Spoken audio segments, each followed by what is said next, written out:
경상남도 산천군에 심원사라는 절이 있다. 심원사는 너무 오래되고 낡아서 비가 오면 빗물이 법당 안으로 새어 들어와서 주지인 지경.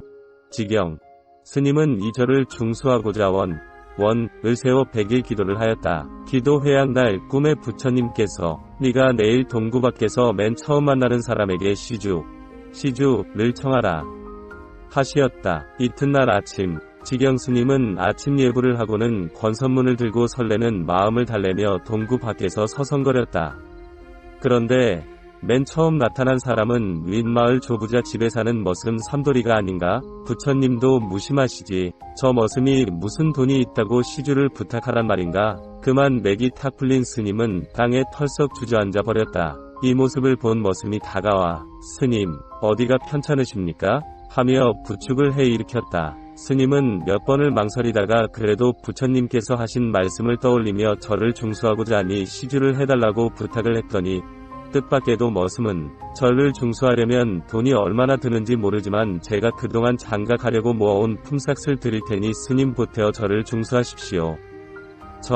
그러면서 기꺼이 권선문에 100냥이라고 써달라는 게 아닌가? 아니 당신에게 어떻게 이처럼 큰 돈이 있을 수 있습니까? 예 스님. 저는 조부자 집에서 30여 년간을 머슴으로 살아오면서 장가가려고 한 푼도 안 쓰고 모았습니다만 장가가는 것보다 더 뜻있는 일에 써야지요. 고맙습니다. 부디 소원 성취하십시오.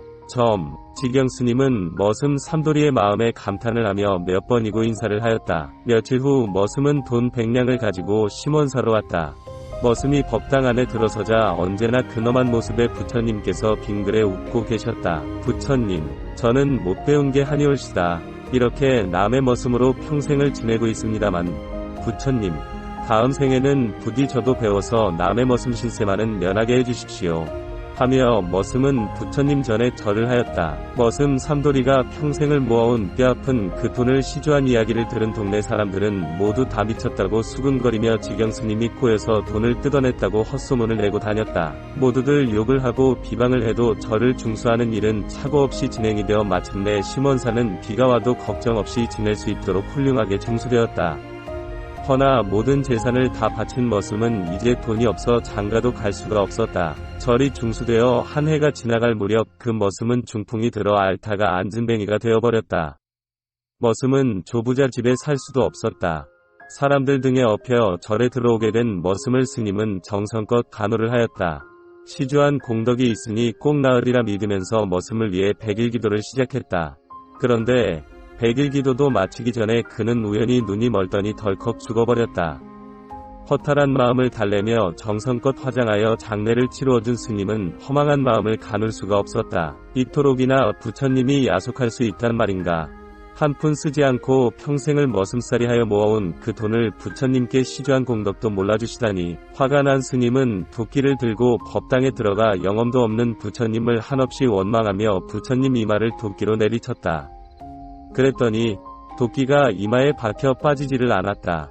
온 힘을 기울여도 빠지지 않자 겁이 난 스님은 도끼를 그대로 놓아두고는 절을 떠나버렸다. 화랑 하나 걸머지고는 이산 저산 명산대찰을 찾아다니며 공부하기 어언 25~26년. 그 오랜 세월이 지났음에도 스님은 무심히 흘러가는 흰 구름만 보아도, 봄이면 피는 노란 창포난을 보아도, 안개비가 소리 없이 내리는 것을 보아도 심원사를 생각하며 그 옛날을 그리워했다. 지금쯤 심원사는 완전히 폐허가 되지는 않았는지, 지금쯤 심원사 법당 앞들에는 창포난이 만발하겠지.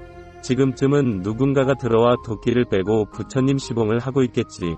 아포스트로피 이 생각 저 생각하다가 어느 날은 심원사 부처님을 배웁고 와야겠다고 생각하며 절을 찾아갔다. 그런데 그날 산천군에 새로 부임한 박영재라는 원님이 심원사에 대한 이야기를 듣고는 그럴 리가 있느냐, 내가 가서 한번 빼보리라 하며 이방과 몇 명 권속들을 데리고 절을 찾아왔다. 원님이 심원사에 오신다는 소문에 온 동네 사람들이 절로 모여들었다.